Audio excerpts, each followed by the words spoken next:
الفاتحة إلى سيدنا وحبيبنا وشفيعنا وذرية أعيننا محمد صلى الله عليه وسلم وإلى أرواح أصحابه وإلى أرواح أزواجه وإلى أرواح أئمة الإسلام والمسلمين وإلى أرواح ذرية رسول الله صلى الله عليه وسلم أجمعين خصوصا دار سيدنا المهاجر إلى الله أحمد بن سيدنا الفقير المقدم محمد بن علي بعلوي ثم إلى روح المقدم الثاني الحبيب عبد الرحمن محمد السجاد ثم إلى الشيخ بكر بن سالم أخي أجيل ثم إلى روح طه بن عمر الصافي وإلى روح الإمام عمر بن عبد الرحمن العطار ثم إلى روح الحبيب الشيخ علي بن عبد الله بارك ثم إلى روح الحبيب عبد الله بن علي الحداد وإلى روح الحبيب علي محمد الحبشي وإلى روح أولاد الحبيب علي بن علي الحبشي وإلى روح أحمد بن علي الحبشي ثم إلى روح الحبيب عبد القادر عبد الرحمن السقاف عبد القادر ابن أحمد السقاف ثم إلى روح الحبيب محمد بن سالم الحفيد وإلى روح ولد الحبيب علي مشهور بن محمد بن سالم الحفيد وإلى روح الحبيب عبد الله إلى روح الحبيب عبد الله بن محمد بن علي شهاب الدين ثم إلى روح الحبيب سالم والحبيب حسن ابن عبد الله بن عمر الشاتري وإلى روح الحبيب وإلى روح الحبيب علي بن جعفر الإدروس وإلى روح سيد الوالد محمد بن طاهر السجاد والأرواح إلى روح جعفر بن عبد الله بن حسين السجاد ثم إلى أرواح أولياء الله من مشارق الأرض إلى مغاربها وإلى أرواح أجدادنا وجداتنا أعمامنا عماتنا أخوالنا خالاتنا وإلى أرواح والدينا ووالديكم وأمواتنا وأمواتكم أجمعين خصوصا إلى روح Zubat bin Syafi'i wa ila rohi Satumi binti Safani wa ila rohi Sri Parti binti Fulan wa ila rohi Mijan binti Fulan bin Fulan thumma ila rohi Barnawi anallaha yaghfir lahum wa yarhamhum wa yataghashahum birrahmah wal maghfirah وأن الله يدخل في قبورهم روحا وريحان والفسحة والأمان وأن الله يعلي درجاتهم في الجنة مع النبيين والصديقين والشهداء والصالحين بلا حساب ولا عقاب ولا فتنة ولا عذاب يا حنان يا منان يا من إذا سئل عطى وإذا استعين أعان اللهم اجبر انكسارنا وارحم تضرعنا واجعل آخر كلامنا عند انتهاء أجلنا قول لا إله إلا الله محمد رسول الله صلى الله عليه وسلم أحينا عليها يا حي أمدنا عليها يا مميت وابعثنا عليها يا باعث يوم لا ينفع مال ولا بنون إلا من أتى الله بقلب سليم ربنا اغفر لنا ولإخواننا الذين سبقونا بالإيمان ولا تجعل في قلوبنا غلا للذين آمنوا ربنا إنك رؤوف رحيم أن الله يرزقنا علما نافعا وقلبا خاشعا وعملا متقبلا وأن الله يحفظنا يحفظ أولادنا يحفظ أصحابنا من جميع الفتن ومن جميع الأمراض ومن جميع الذنوب ومن جميع البلاء والوباء والمصيبة ظاهرها وباطنها كبيرها وصغيرها والأعمارنا في صحة وعافية على هذه النية وكل نية صالحة وعلى ما نوى صاحب الحاجة وإلى حضرة النبي محمد صلى الله عليه وسلم سر الفاتحة.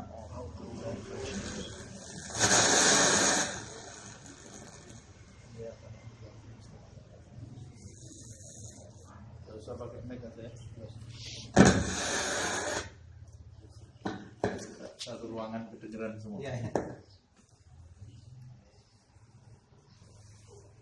Bismillahirrahmanirrahim.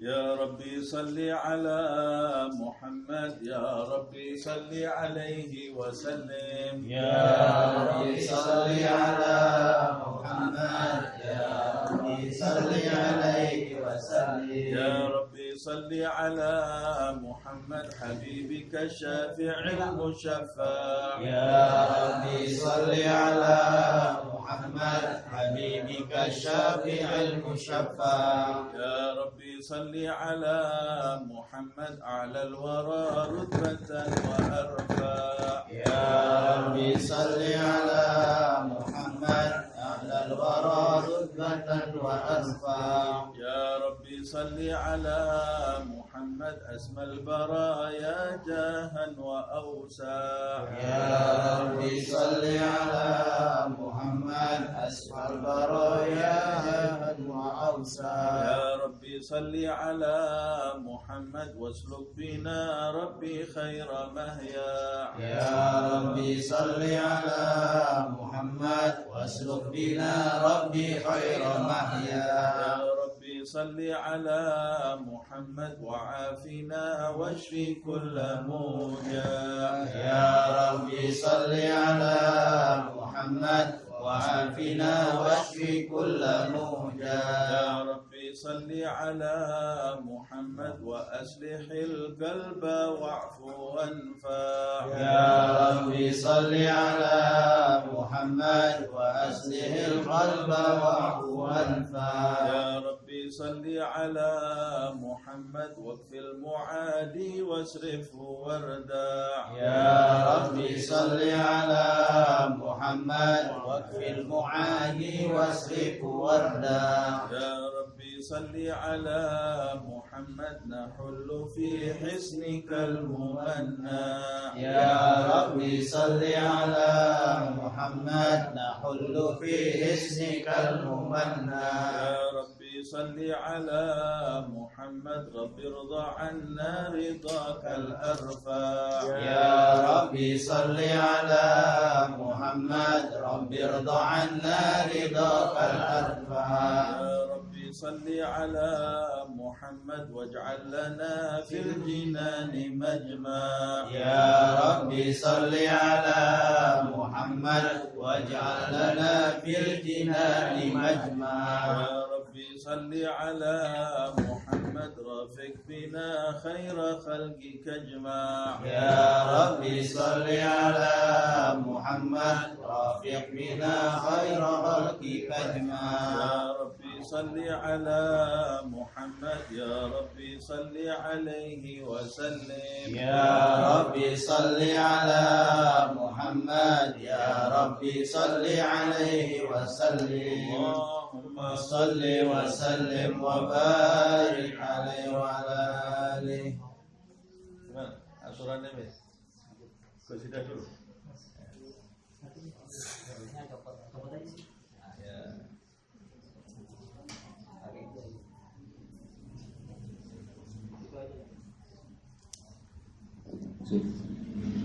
السلام عليك زين الأنبياء.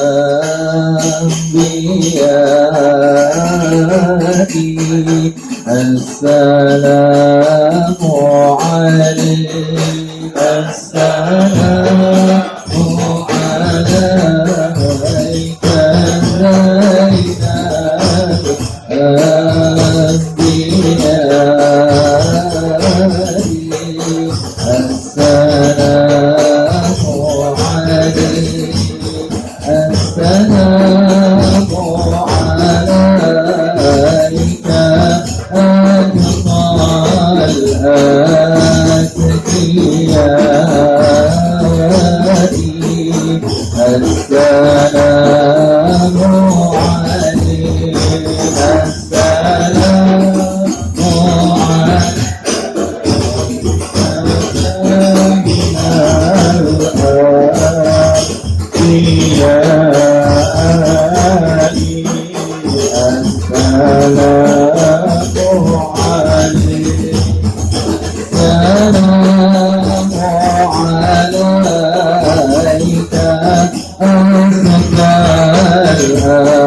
السلام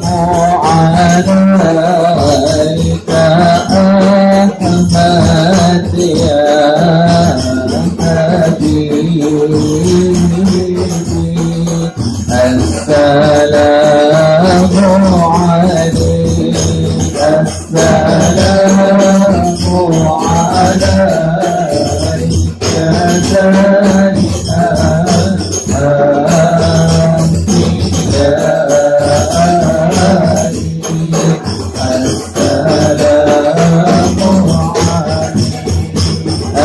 عليك طه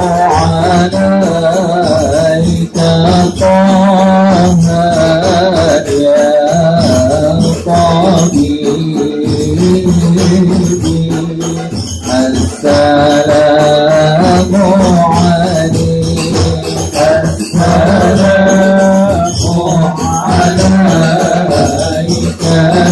السلام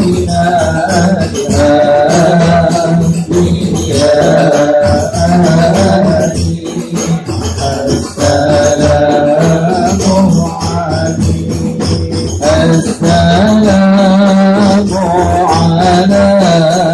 عليك يا مسكين وطيبي السلام عليك السلام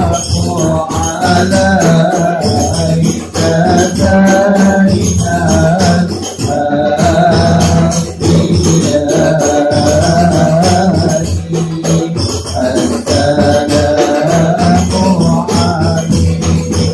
التمام السلام عليك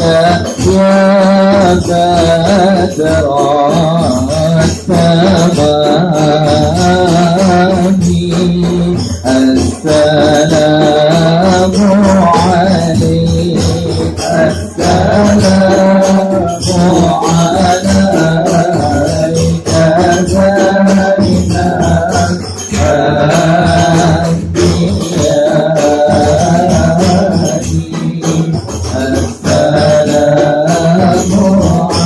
عليك السلام على المشفع بالقيامة السلام عليك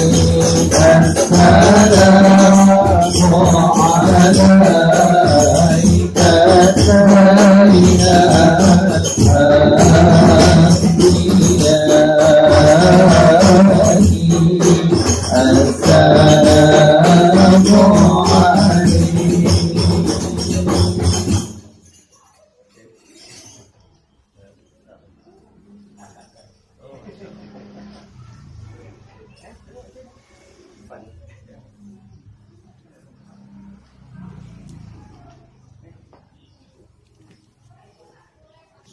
أعوذ بالله من الشيطان الرجيم. بسم الله الرحمن الرحيم. إنا فتحنا لك فتحا مبينا ليغفر لك الله ما تقدم من ذنبك وما تأخر ويتم نعمته عليك ويهديك صراطا مستقيما وينصرك الله نصرا عزيزا. لقد جاءكم رسول من أنفسكم عزيز عليه ما عنتم حريص عليكم بالمؤمنين رؤوف رحيم. فإن تولوا فقل حسبي الله لا إله إلا هو عليه توكلت وهو رب العرش العظيم. إن الله وملائكته يصلون على النبي يا أيها الذين آمنوا صلوا عليه وسلموا تسليما. اللهم صل وسلم وبارك عليه وعلى آله. اللهم صل وسلم وبارك عليه وعلى آله صلى الله عليه الذي هدانا بعبده المختار من دعانا إليه بالإذن وقد نادانا لبيك يا من دلنا وهدانا. صلى عليك الله بارئك الذي بك يا مشفع خصنا وحبانا. صلى الله عليه آلك الأزهار معدن شرك الأسمى فهم سبل النجاة إيمانا. وعلى صحابتك الكرام حماة دينك أسبحوا لولائه عنوانا. صلى الله عليه والتابعين لهم بصدق ما حدا حاد المودة هيج الأشجان صلى الله والله ما ذكر الحبيب لدى المحب إلا وأضحى والها النشوانا صلى الله عليه. أين المحبون الذين عليهم بذل النفوس مع النفائس هانا صلى الله عليه. لا يسمعون بذكر طه المصطفى إلا به انتعشوا وأذهب رانا صلى الله عليه. فارتجت الأرواح تشتاق اللقاء وتحن تسأل ربها الرضوان صلى الله عليه. حال المحبين كذا فاسمع إلى شير المشفع وارهف الآذان صلى الله عليه. وانسد إلى أوصاف طه المجتبى واهدر لقلبك يمتلئ وجدانا يا ربنا صل وسلم دائما على حبيبك من إليك دعانا اللهم صل وسلم وبارك عليه وعلى آله. اللهم صل وسلم وبارك عليه وعلى آله صلى الله عليه. فقال جاءكم نور فسبحان الذي أنبانا صلى الله عليه. طه عبده من به في ذكره عظم به منانا صلى الله عليه. ورحمة المولى تأمل قوله فليفرحوا واغدوا به فرحانا صلى الله عليه. مستمسكا بالعروة الوثقى ومعتصما بحبل الله من أنشانا صلى الله عليه. واستشعرا أنوار من قيل متى كنت نبيا قال آدم كان صلى الله عليه. بين التراب وبين ماء فاستفق من غفلة عن ذا وكن يقضانا صلى الله عليه. واعبر إلى أسرار ربي لم يزل ينقلني بين الخيال مصانا صلى الله عليه. لم تفترق من شعبتين إلا أنا في خيرها حتى بروجي أنا صلى الله عليه. فأنا خيار من خيار قد خرجت من نكاح لإلهي صانا صلى الله عليه. طهره الله حماه واختاره وما برك مثله إنسانا صلى الله عليه. وبحبه وبذكره والنسر والتوكيل رب العرش قد أوصانا يا ربنا صل وسلم دائما على حبيبك من إليك دعانا اللهم صل وسلم وبارك عليه وعلى آله. يا أرحم الراحمين يا أرحم الراحمين يا أرحم الراحمين فرج على المسلمين يا أرحم الراحمين يا أرحم الراحمين يا أرحم الراحمين فرج على المسلمين يا ربنا يا كريم يا ربنا يا رحيم أنت الجواد الحليم وأنت نعم المعين يا أرحم الراحمين يا أرحم الراحمين يا أرحم الراحمين فرج على المسلمين وليس نرجو سوى فكريم إلهي براد قبل الفناء والهلاك يا الدنيا ودين يا أرحم الراحمين يا أرحم الراحمين يا أرحم الراحمين فرج على المسلمين وما لنا ربنا سواك يا حسبنا يا ذا العلا والغنى ويا قوي يا متين يا أرحم الراحمين يا أرحم الراحمين يا أرحم الراحمين فرج على المسلمين يا ربنا يا مجيب أنت السميع الكريم وقل واسع الرحيم فانظر إلى المؤمنين يا أرحم الراحمين يا أرحم الراحمين يا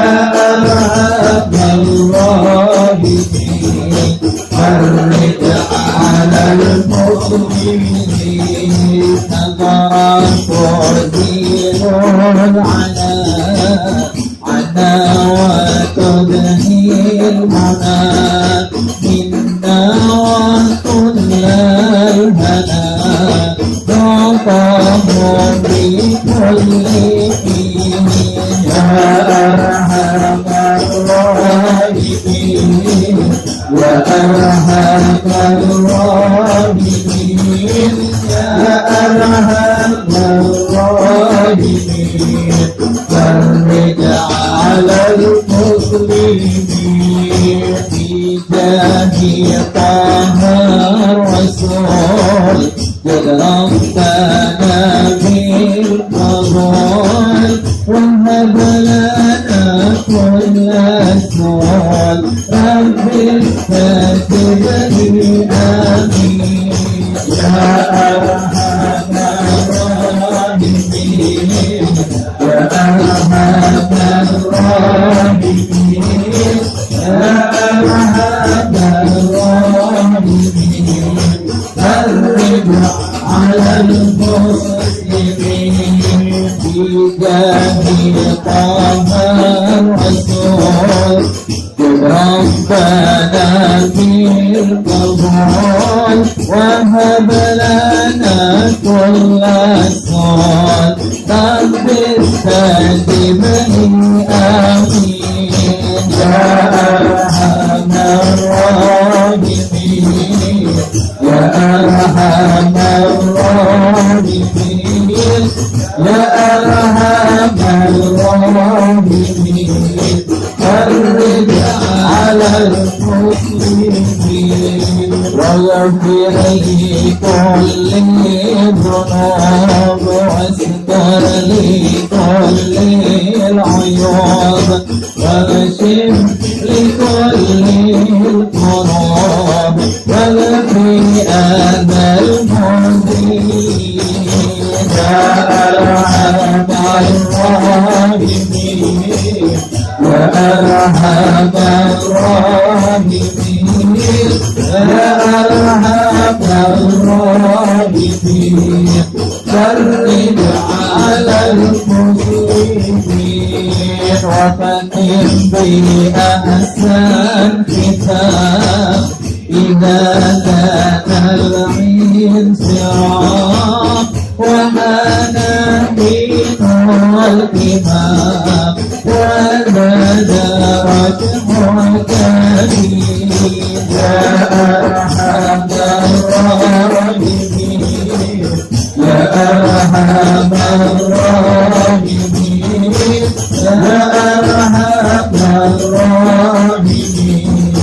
فرج على المسلمين ثم صلاة والسلام على شفيع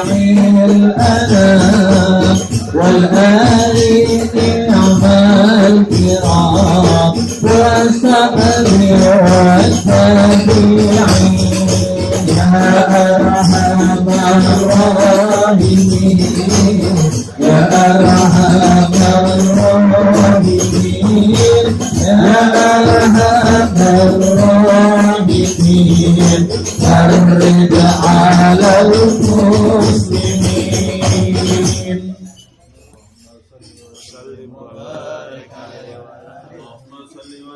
وبارك عليه وعلى آله صلى الله عليه. وقد نشر الإله نعوته في الكتب بينها لنا تبيانا صلى الله عليه. لقد ميثاق النبيين لما آتيتكم من حكمة إحسانا صلى الله عليه. وجاءكم رسولنا لتؤمنن وتنصرون وتصبحون أعوانا صلى الله عليه. يشروا أبوابهم بالمصطفى أعدن لذلك رتبة ومكانا صلى الله عليه. وهو وإن جاء الأخير مقدم يمشون تحت لواء من نادانا صلى الله عليه. أمة الإسلام أول شافع ومشفع أنا قد لا أتوانى صلى الله عليه. حتى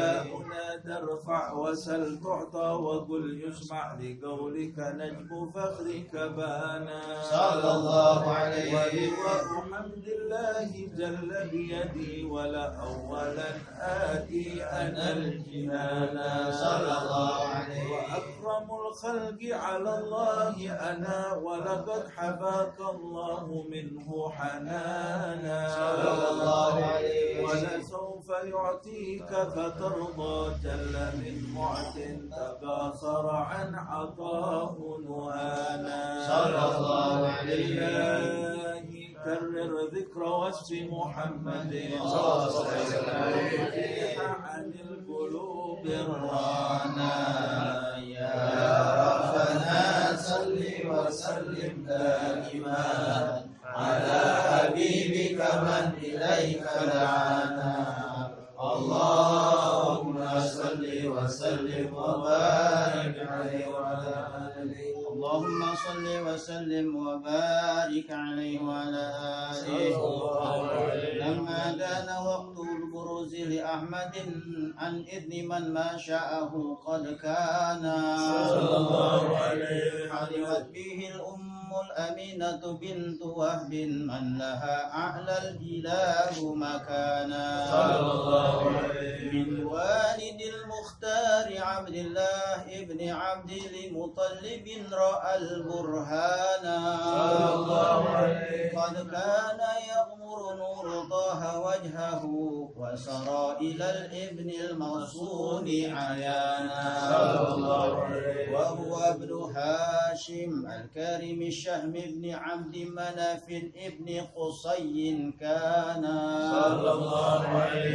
والده يدعى حكيما شأنه قد اعتلى عجز بذلك شانا صلى الله عليه. واحفظ أصول المصطفى حتى ترى في سلسلة أصوله عدنانا صلى الله عليه. فهناك كف واعلم بربه إلى إسماعيل كان للأب معوانا صلى الله عليه. وحينما حملت به آمنة لم تشك شيئا يأخذ النسوانا صلى الله عليه. وبها أحاط اللطف من رب السماء أقصى الأذى والهم والأحزان صلى الله عليه. ورأت كما قد جاء ما علمت به أن المهيمن شرف الأكوان صلى الله عليه. بالظهر من في بطنها فاستبشرت ودنا المخاض فأترعت رضوانا سبحان الله والحمد لله ولا إله إلا الله والله أكبر سبحان الله والحمد لله ولا إله إلا الله والله أكبر سبحان الله والحمد لله ولا إله إلا الله والله أكبر سبحان الله والحمد لله ولا إله إلا الله والله أكبر ولا حول ولا قوة إلا بالله العلي العظيم. في كل لحظة أبدا عدد خلقي ورضا نفسي وزنة عرشي ومداد كلماتي وتجلت الأنوار من كل الجهات فوقت ميلاد المشفع حانا وقبيل فجر أبرزت شمس الهدى ظهر الحبيب مكرما وصلى صلى الله على محمد صلى الله عليه وسلم صلى الله على محمد صلى الله عليه وسلم يا نبي سلام عليك يا رسول سلام عليك يا حبيب سلام عليك يا رسول الله صلوات الله عليك يا نبي سلام عليك يا رسول سلام عليك يا حبيب سلام عليك يا رسول الله صلوات الله عليك أبرز الله المشفع صاحب القدر المرفع أمانة الناس يا رسول الله عنك الباني أجمع يا نبي سلام عليك يا رسول سلام عليك يا حبيب سلام عليك يا رسول الله صلوات الله عليك نكسات أنفنا وشركي وبنا شركي تصدع ربنا وأنت الهداية يا رسول الله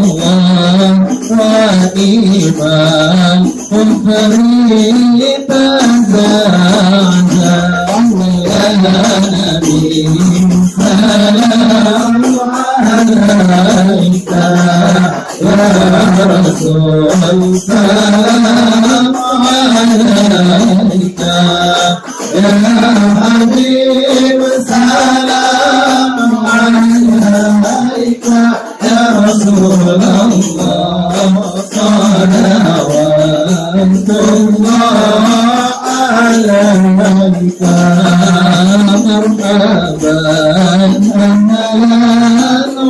وسهلا بك يا ذا القدر الأنفع يا ريمان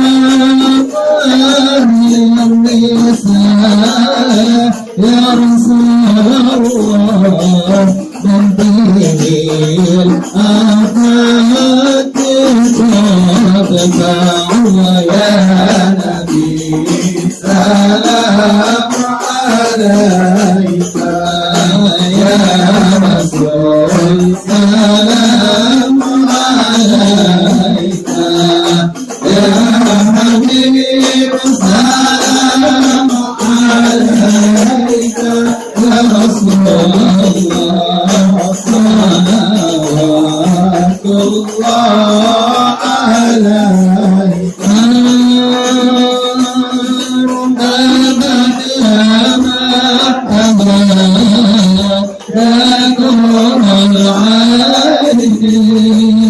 مرحبا كان الحسين مرحبا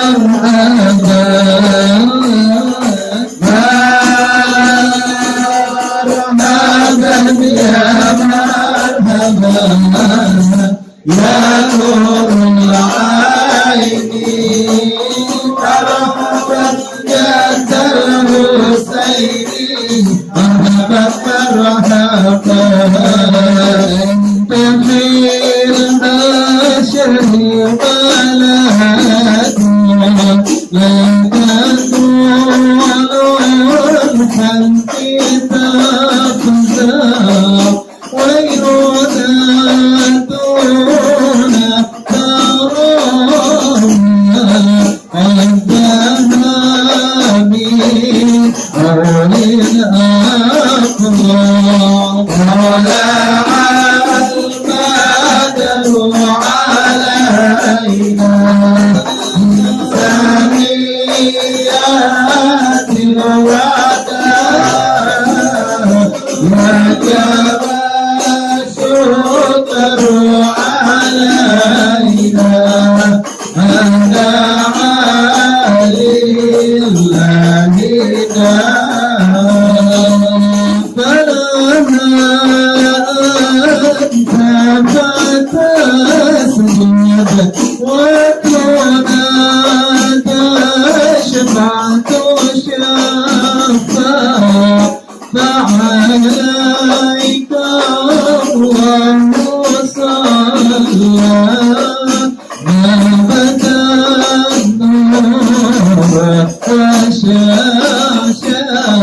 ولا القدر علينا من ثنيات الوداع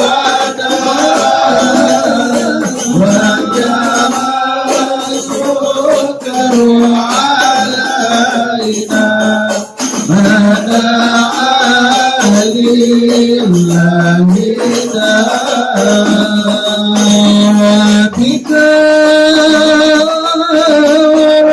رحمن ونسأل وإله العرش أسماء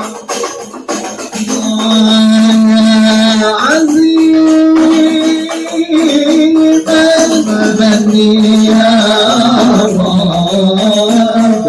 شملنا بالمصطفى جمال صلى الله على محمد مرحبا صلى الله عليه وسلم مرحبا صلى الله على محمد مرحبا صلى الله عليه وسلم مرحبا وبه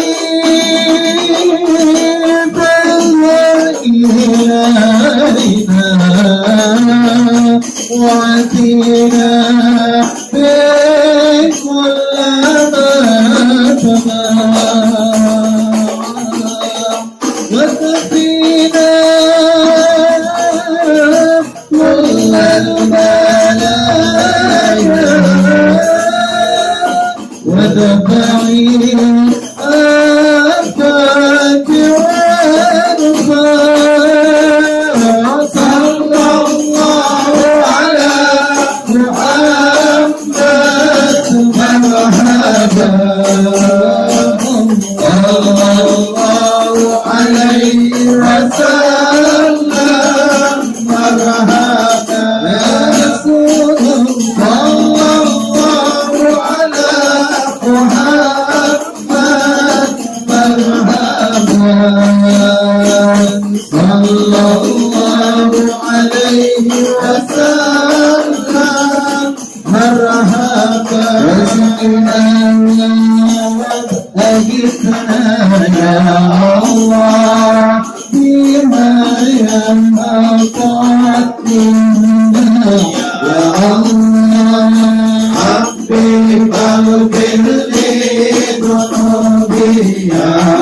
الله ببركة الهادي المشفع يا الله خفيف العمى بالأسماء يا الله ونسيم العقبى ومرجع يا الله ربي فاغفر لي ذنوبي يا الله ببركة الهادي المشفع يا الله على محمد صلى الله عليه وسلم صلى الله على محمد صلى الله عليه وسلم صلاة الله تشمل له القسط تجمع صلى الله على محمد صلى الله عليه وسلم أحمد طمرا وآله وصحابة ما السناجة صلى الله على محمد صلى الله عليه وسلم اللهم صل وسلم وبارك عليه.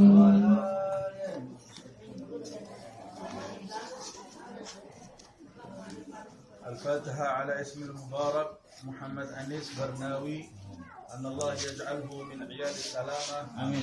ربنا يتكرم عليه بطول العمر في طاعة الله ورسوله ويمن عليه بالصحة والعافية ويوفر حظه من العلم النافع والعلم الواسع والتقوى والرزق الحسي والمعنوي ويحفظه من شرار الزمن وشهر أهل الزمان ويجعله من عباد الله الصالحين الهادين المهتدين ويكون قرة عين لوالديه ولسيد المرسلين ويوفقه لكل عمل خير وعلى ما نواه الرجال الصالحون عند تسمية أبنائهم وعلى ما نوى صاحب الحاجة وبنية هذا الدعاء إلى أولادنا وأولاد المسلمين أجمعين وإلى حضرة النبي محمد صلى الله عليه وسلم. سد الفاتحة.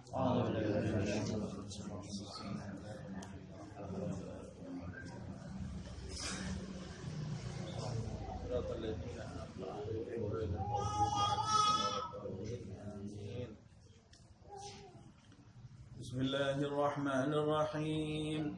اللهم صل وسلم على سيدنا محمد وعلى آل سيدنا محمد.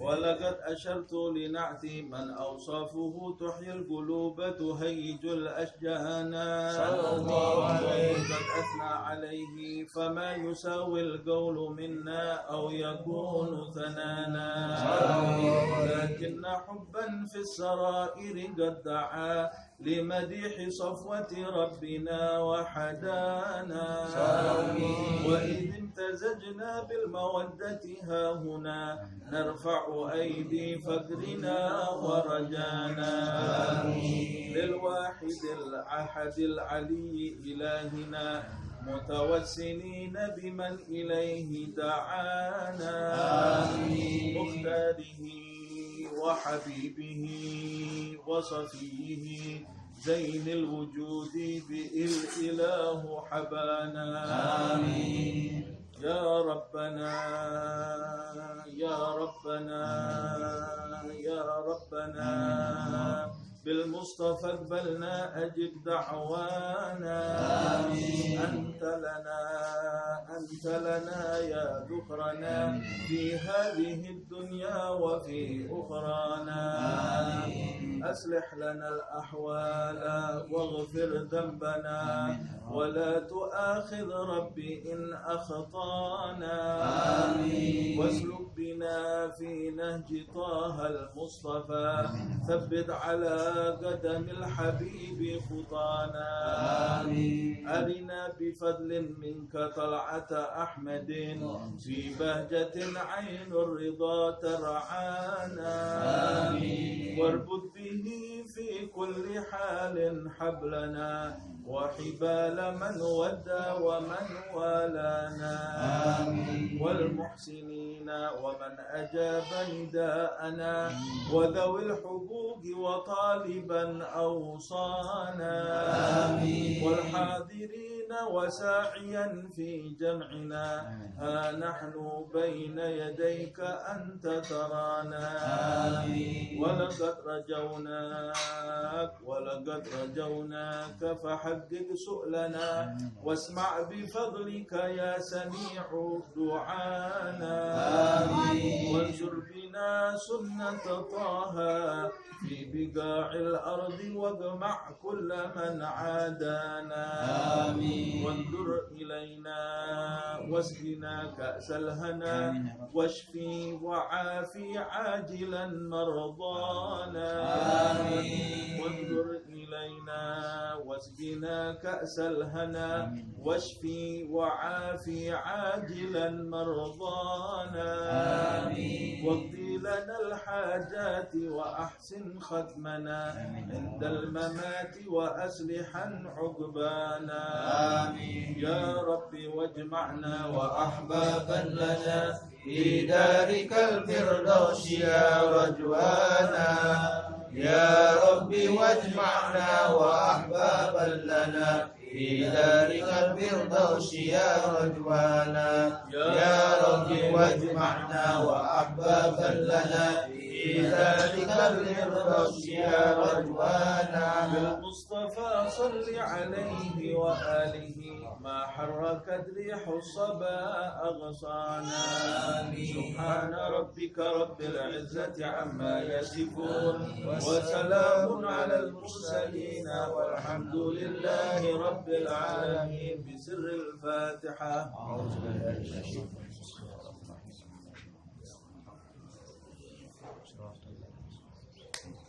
تقبل منا انك انت السميع العليم وعلينا انك انت التواب الرحيم اللهم لا تحرمنا كرما تكرم عندنا اللهم وقنا عمل الذي كنت اللهم زاهدنا في الدنيا ورحمتنا في الاخره وجعلنا من عبادك على علماء اعطينا وبارك اللهم مغفرتك اوسع من ورحمتك ارجع عندنا من اعمالنا اللهم مغفرتك اوسع من ذنوبنا ورحمتك ارجع عندنا من اعمالنا اللهم مغفرتك اوسع من ذنوبنا ورحمتك ارجع عندنا من اعمالنا يا رب بهم وبآلهم عجل بالنصر وبالفرج يا رب بهم وبآلهم عجل بالنصر وبالفرج يا رب بهم وبآلهم عجل بالنصر وبالفرج وصلى الله على سيدنا محمد وعلى آله وصحبه وسلم والحمد لله رب العالمين.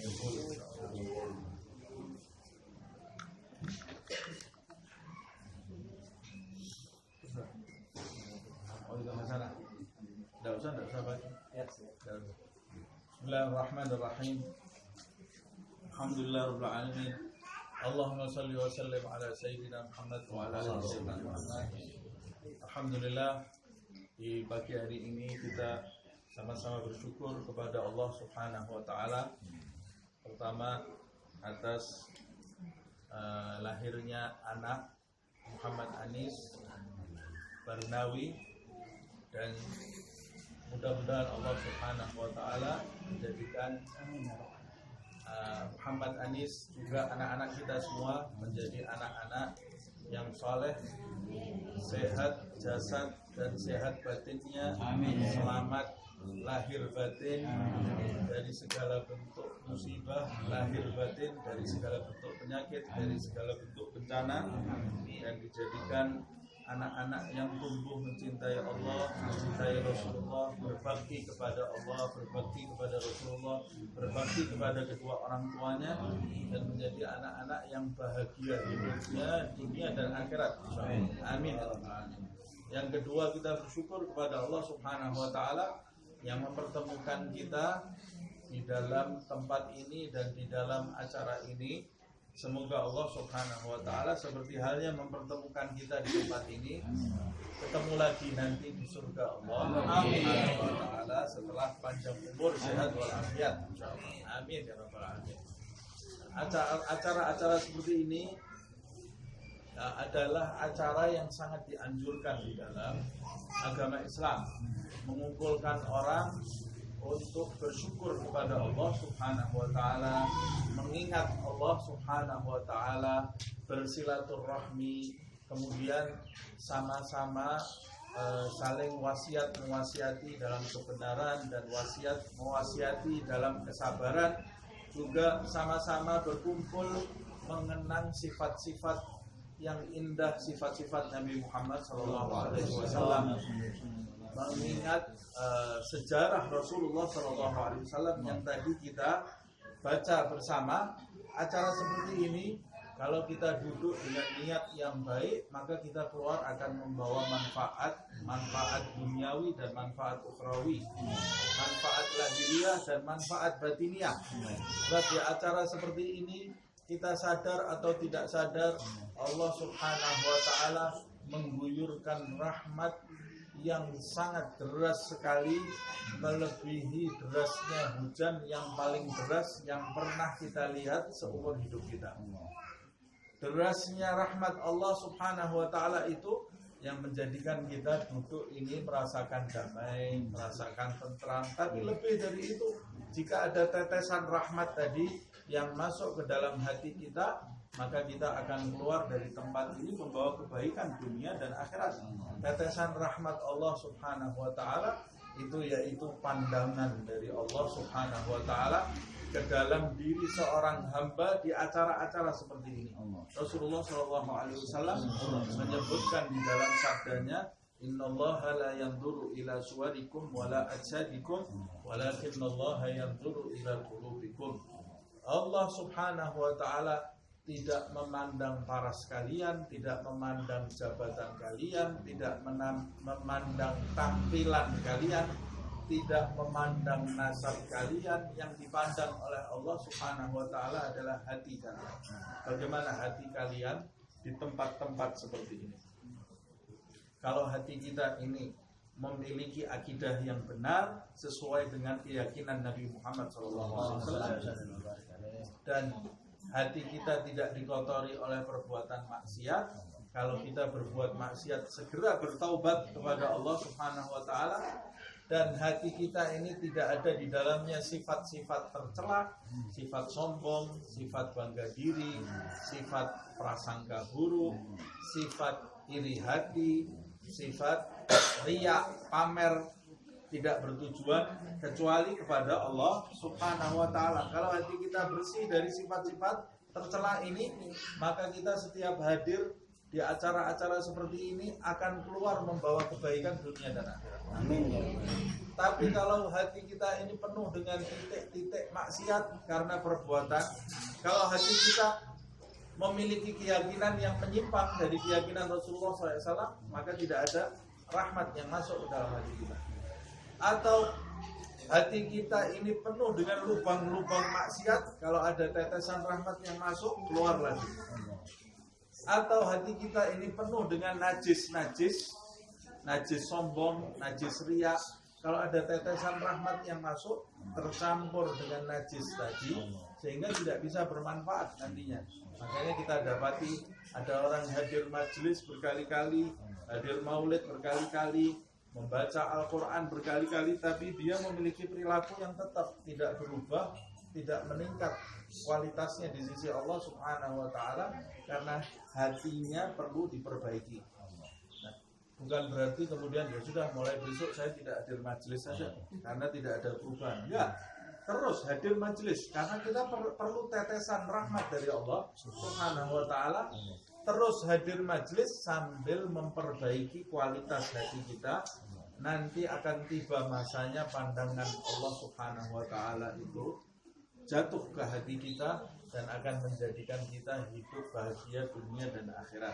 Kemudian kita sama-sama tadi memperingati syukuran akikah Muhammad Anis Barnawi. Nah, bagi orang tuanya, juga bagi orang tua yang hadir di tempat ini, sama-sama merenungi amanat dari Allah Subhanahu wa taala. Sebab anak itu adalah amanat dari Allah Subhanahu wa taala yang diberikan oleh Allah kepada orang tuanya. Anak itu bukan miliknya orang tua, tapi anak itu milik Allah Subhanahu wa taala. Oleh Allah dititipkan kepada orang tuanya sebagai amanat supaya nanti anak ini dikembalikan dalam keadaan diridhoi oleh Allah Subhanahu wa taala. Kalau anak ini dititipkan oleh Allah Subhanahu wa taala, maka orang tua itu harus menjaganya lebih dari menjaga emas-emasan dan perak. Kalau ada orang titip kepada kita emas dan perak, maka kita akan menjaga dengan hati-hati, jangan sampai ada yang mencuri. Kalau anak dititipkan Allah Subhanahu wa taala kepada kita, kita juga harus menjaganya jangan sampai dicuri oleh setan. Setan itu ada dua, setan jin dan setan manusia.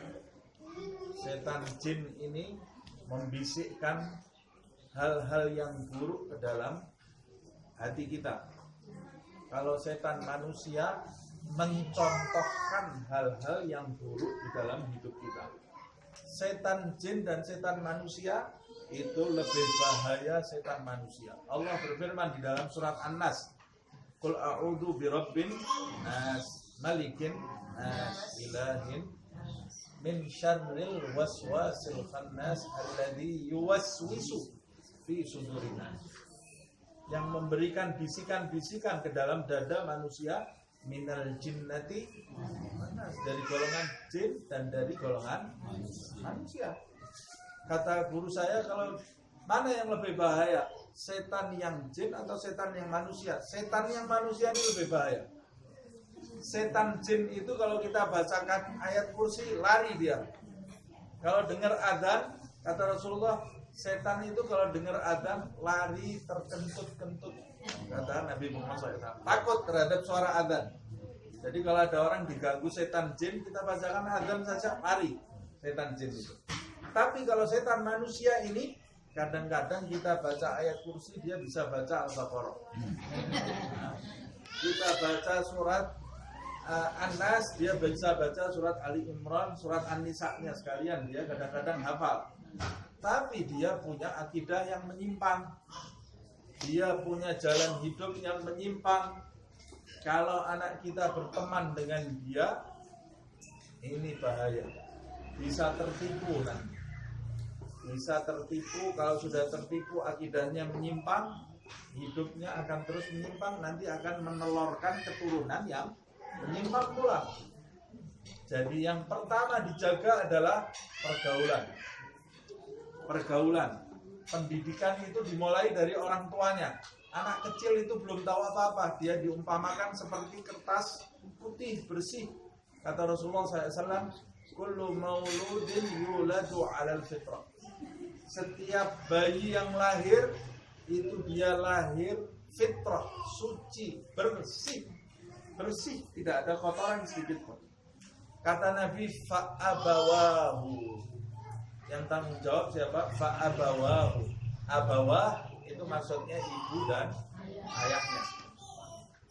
Fa'abawahu, ayah dan ibunya, yuhawidanihi au yunassiranihi au yumajjisanihi. Lihat, ini yang disebut Nabi ini pertama akidah. Orang tuanya yang bisa merubah ke dalam anak ini sehingga anak ini besar jadi seorang Yahudi atau orang Nasrani atau orang Majusi, itu masih ada terusannya, atau jadi ahlul bid'ah. Diajak ziarah kubur nggak mau, diajak tahlilan nggak mau, itu yang ahlul bid'ah. Yang ahlul bid'ah itu kalau diajak ziarah kubur nggak mau, bid'ah. Nabi Muhammad saja senang ziarah kubur, kamu nggak mau ziarah kubur. Diajak dekat dengan orang soleh nggak mau, itu ahlul bid'ah. Nabi Muhammad suka sama orang soleh, makanya sahabatnya di sekelilingnya orang-orang yang soleh. Diajak tahlil nggak mau, padahal Nabi Muhammad menyebutkan di dalam sebuah hadis, jaddidu imanakum aksiru min qawli la ilaha illallah. Perbarui iman kalian, perbanyak la ilaha illallah. Tahlil itu la ilaha illallah, itu tahlil.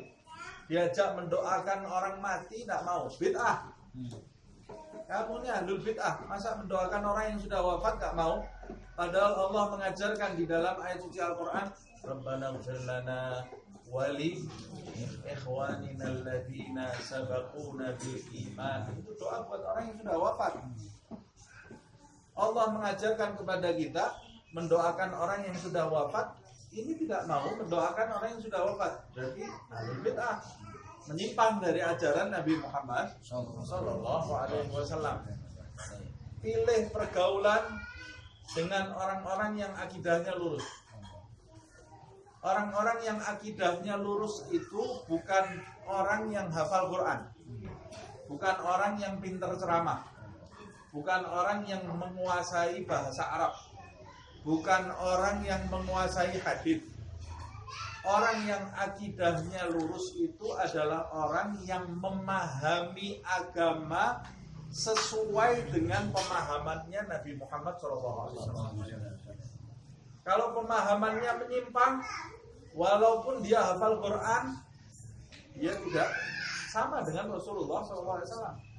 Kalau cuma hafal Quran saja, kaset itu juga bisa menyuarakan Al-Quran. Tapi yang paling penting nih, memahaminya Al-Quran benar atau tidak. Jadi jangan sekolahkan anak, oh ini pokoknya anak saya biar tahfidz Quran, masukkan. Pokoknya hafal Quran. Sama siapa dia menghafalnya, itu penting. Sebab Nabi mengajarkan doa kepada kita bukan cari ilmu saja. Rabbi zidni ilman. Ya Allah tambahkan ilmu, warzuqni fahman, dan beri rezeki faham yang benar. Kalau cuma dapat ilmu, fahamnya salah, itu seperti orang yang punya peta tapi tidak bisa melihat peta dengan benar. Ya nanti tersesat dia. Tersesat. Nah, jadikan pergaulan anak kita nanti dengan orang-orang yang pemahamannya benar. Nomor satu, orang tuanya dulu pemahamannya harus benar. Karena orang tua ini nanti yang menulis ke dalam hati anak. Kalau orang tuanya pemahamannya benar, dia harus menurunkan kepada anaknya pemahaman yang benar ini. Jangan orang tuanya pemahamannya benar, anaknya disekolahkan di tempat lain yang pemahamannya menyimpang atau tidak pernah diajari pemahaman yang benar. Akhirnya dia tumbuh, anak tadi memiliki pemahaman yang tidak sama dengan pemahaman orang tuanya yang benar. Siapa yang tanggung jawab? Orang tuanya. Orang tuanya yang tanggung jawab. Karena anak tadi di awal saya katakan amanat dari Allah Subhanahu wa ta'ala. Kalau kita makan, kita kalau makan nasi, kemudian anak kita lapar, kira-kira kita nikmat tak makan? Nikmat kita. Lebih baik anak saya dulu makan sebelum saya. Buka puasa umpamanya, haus, panas. Lebih baik, saya pasti kalau orang tua, apalagi ibu, pasti memikirkan minum buat anaknya dulu sebelum dia minum. Itu karena kasih sayang. Cuma sayangnya banyak orang tua yang kasih sayangnya sebatas materi. Karena keyakinannya tipis kepada Allah. Bagaimana kita bayangkan kalau kita nanti masuk ke surga, anak kita nggak ikut masuk? Nikmat tak surga? Enggak jadi nikmat. Enggak jadi nikmat. Nabi Nuh saja yang sudah mendidik anaknya, tapi anaknya menyimpang. Anaknya menyimpang, anaknya Nabi Nuh sudah dididik, terpengaruh dengan lingkungan. Orang tua yang sudah mendidik saja, anaknya belum tentu bisa lurus. Apalagi yang tidak mendidik sama sekali. Kecuali kalau sudah dilindungi oleh Allah Subhanahu wa ta'ala, itu lain hal ya. Nabi Nuh ini anaknya ikut tenggelam bersama orang yang tenggelam. Kata Nabi Nuh, ya Rabb, innahu min ahli, innahu ibni. Ini anakku nih, ahli keluargaku ya Allah.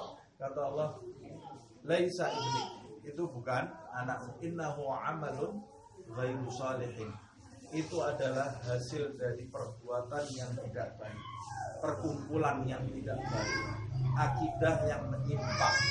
Jadi kalau anak mau ketemu sama orang tua, kalau orang tua ingin anaknya nanti ketemu dengan dia di surga, nomor satu akidahnya harus sama. Kalau akidahnya nggak sama, nggak ketemu.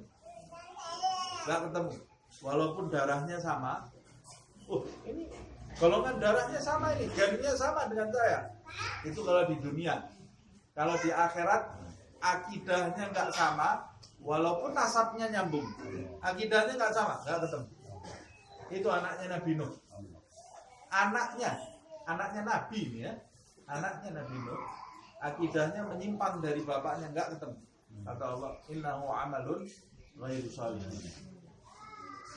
Nah, kalau kita cinta kepada anak kita, maka perhatikan akidah anak kita. Nomor satu akidahnya dulu. Itu mencakup pemahaman dalam keyakinan. Baru nomor dua, sholatnya, fikihnya diperhatikan, wudhunya diperhatikan, ngajinya diperhatikan. Kemudian yang tidak kalah penting, akhlaknya, budi pekertinya, sama orang tua harus sopan, berbakti.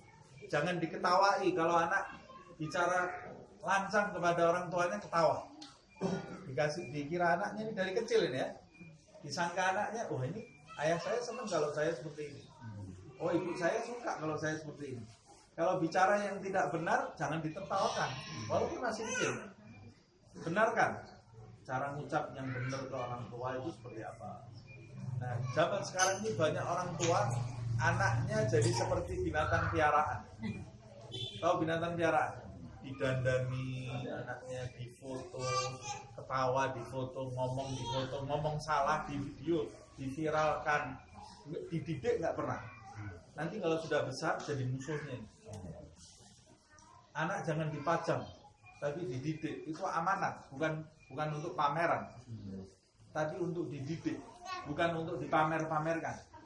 Nah, kalau dipamerkan nanti bisa kena macam-macam, kan ada ain juga, ada mata, kena mata. Kata Rasulullah, al-ain haq, kena mata itu benar. Nanti kalau kita pajang, ada orang kagum, bisa kena mata, sakit dia, kesian. Disimpan, kalau punya anak disimpan. Nah, disimpan, jangan sampai kena mata, jangan sampai akidahnya menyimpang. Nah, saya tutup terakhir ini. Kata Rasulullah SAW, nanti ada orang tua yang baik-baik sendiri. Di hari kiamat, dia sholat sendiri. Anaknya mau sholat, mau main apalah, terserah. Hadir pengajian sendiri. Anaknya mau pergi kemana, nggak diurus. Ada orang soleh, dia datang sendiri. Anaknya datang ke orang seperti apa, dia nggak ngurus. Nggak pernah dikenalin, nggak pernah didekatkan dengan orang-orang baik. Kata Rasulullah SAW, ini sebagai yang di hadis itu yang dijelaskan suami. Istrinya juga nggak pernah diurus. Mau pergi kemana nggak pernah diurus. Mau kumpul dengan siapa dia nggak pernah urus. Kata Rasulullah, dia baik sendiri di keluarga. Karena amalnya baik, nanti ketika dia dibangkitkan, kata Nabi Muhammad, dipersilahkan masuk ke dalam surga. Amalnya baik. Kenal sama orang soleh, rajin ngaji, rajin zikir, jalan dia. Waktu dia jalan menuju surga, kemudian terdengar suara dari arah belakangnya, "Insif hadzal zalim ya Allah." Dari belakangnya, "Ya Allah, adili dulu orang yang zalim ini ya Allah." Kaget dia. Siapa nih yang menyebut saya orang zalim? Dia nengok ke arah belakang. Ternyata yang menyebut dia zalim itu istri dan anak-anaknya sendiri. Kata dia, "Kenapa kalian menyebut saya zalim? Dulu waktu di dunia gaji tidak pernah luput. Setiap bulan saya beri uang kamu istriku. Hei istriku, setiap bulan kamu selalu saya beri uang. Hei anak-anakku, waktu di dunia kamu mau apa saja saya beri. Kok sekarang kamu menyebut saya zalim?" kata istri dan anak-anaknya, dia zalim wahai Allah, karena dia tidak pernah mengajarkan kepada saya bagaimana cara menyembah kamu dengan benar. Dia tidak pernah mengenalkan kepada saya siapa Nabi Muhammad SAW. Setiap ada kajian di kampung, dia nggak pernah ngajak saya. Ngajaknya saya bioskop kalau ada film baru. Kalau ada sinetron baru saya dipanggil. Kalau ada gosip-gosip saya dipanggil. Tapi kalau ada orang soleh datang ke kampung, nggak pernah dipanggil, nggak pernah dipaksa saya. Ngajaknya saya kalau malam-malam nonton bola, ada acara bola, saya dibangunkan, dibelikan makanan. Tapi tahajud seumur hidup dia nggak pernah ngajak saya. Apalagi sholat subuh juga nggak pernah ngajak saya bangun. Sholat sendiri. Saya tidur setiap hari dibiarkan. Ngajaknya saya kalau ada buku novel bagus, cerpen bagus, dia belikan saya. Tapi Al-Quran sama sekali nggak pernah saya ngajak baca Al-Quran. Nggak pernah saya ngajak baca hadis. Tidak pernah mengajak saya berzikir. Sehingga saya tumbuh tidak kenal engkau, wahai Allah, tidak kenal nabimu, jauh dari ajaran. Akhirnya orang tadi mau masuk ke surga karena tidak bertanggung jawab, dia angkat masuk ke neraka bareng satu keluarga. Reuninya di neraka, naudzubillah, karena tidak pernah mendidik. Nah ini makanya momen yang tepat khususnya bagi saya dan siapa yang hadir di sini, siapa yang punya tanggung jawab, punya istri atau punya anak, mari kita sama-sama berjalan mendekat kepada Allah Subhanahu wa ta'ala. Rajin-rajin bertaubat kepada Allah dan rajin-rajin berzikir, rajin-rajin mendekat kepada orang-orang yang soleh. Tidak ada kata terlambat. Tidak ada kata terlambat. Saya sudah tua, ini anak saya sudah besar masih belum sholat. Terlambat. Tidak ada kata terlambat. Terus doa kepada Allah Subhanahu wa ta'ala. Terus berusaha semampu kita, selebihnya doa. Doakan terus anak kita. Pernah ada satu orang datang ke saya nih, bapak-bapak sudah tua. Dia bilang ke saya, Ustaz, boleh nggak saya doakan anak saya ini segera mati? La ilaha illallah. Kenapa ini kok anaknya didoakan segera mati? Karena anak saya ini betul-betul durhaka sekali. Sampai kalau datang ke rumah itu saya deg-degan, kata dia. Ketakutan saya, karena kalau datang pasti ada barang yang rusak. Ini dulunya diidam-idamkan ini munculnya ya. Sudah besarnya jadi buat takut orang tuanya. Alhamdulillah. Takut saya, jadi saya doakan setiap hari, saya doakan cepat mati, jadi nggak sampai ke rumah, kata dia. Saya bilang jangan Pak, kalau Bapak sebagai orang tuanya mendoakan dia cepat mati, putus asa dari kebaikan anak Bapak, terus ini anak siapa yang mau nolong? Yang mau nolong siapa lagi kalau bukan orang tuanya?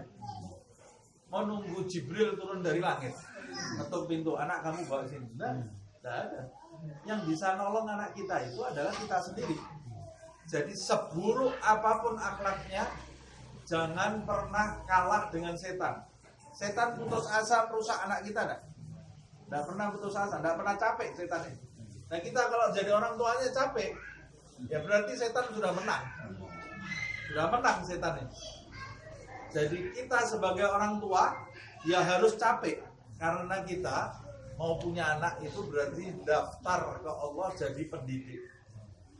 Mendaftar jadi guru. Guru tanpa tanda jasa, itu adalah orang tua.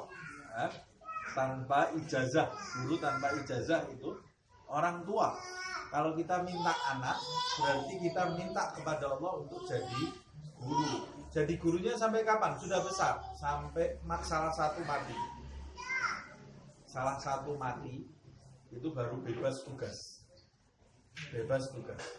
Jadi terus berdoa kepada Allah Subhanahu wa ta'ala. Dan kemudian supaya anak kita berbakti kepada kita, tunjukkan kepada anak kita, kita ini berbakti kepada orang tua kita.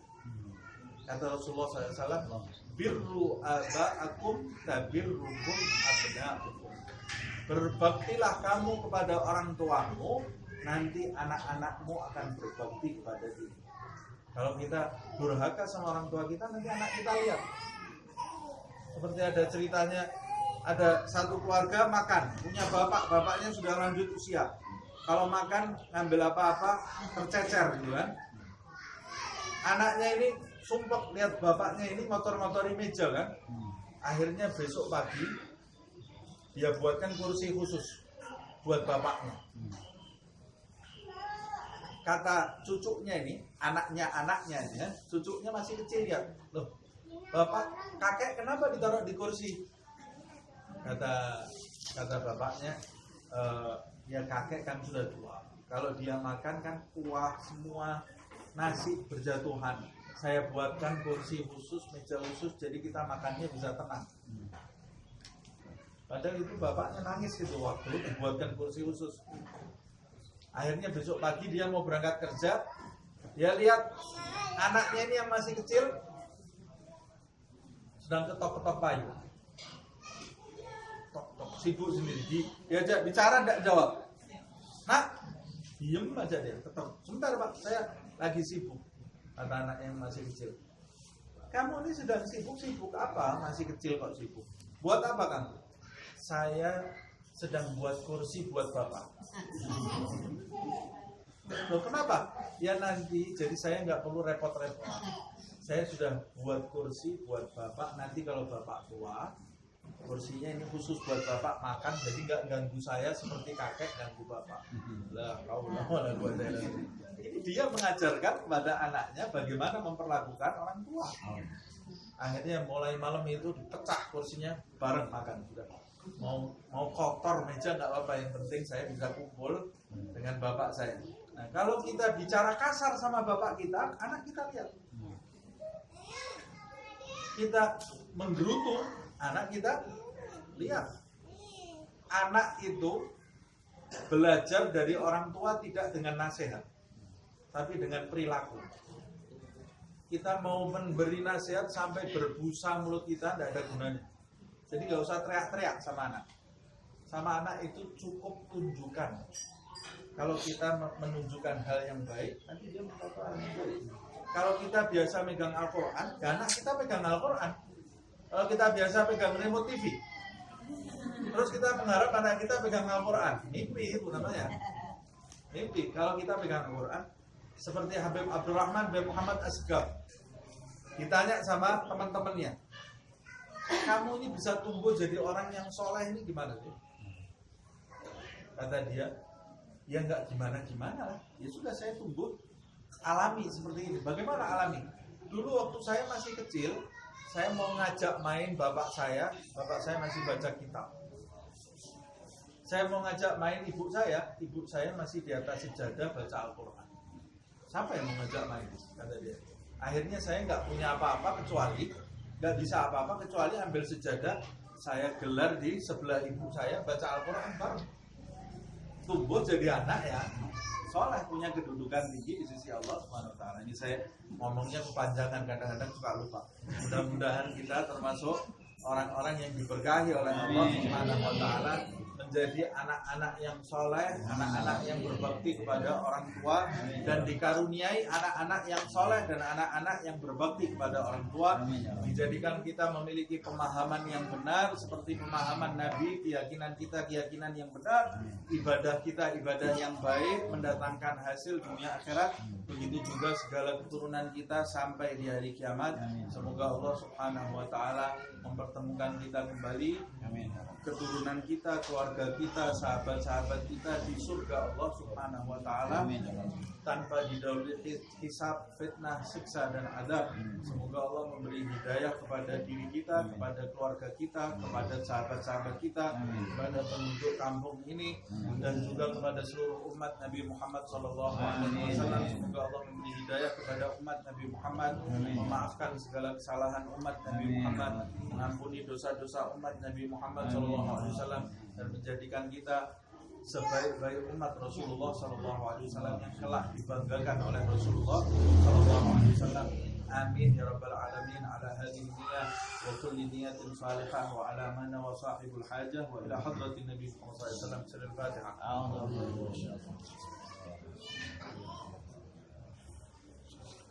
سبحانك اللهم وبحمدك أشهد أن لا إله إلا أنت أستغفرك وأتوب إليك. سبحان ربك رب العزة عما يصفون وسلام على المرسلين والحمد لله رب العالمين.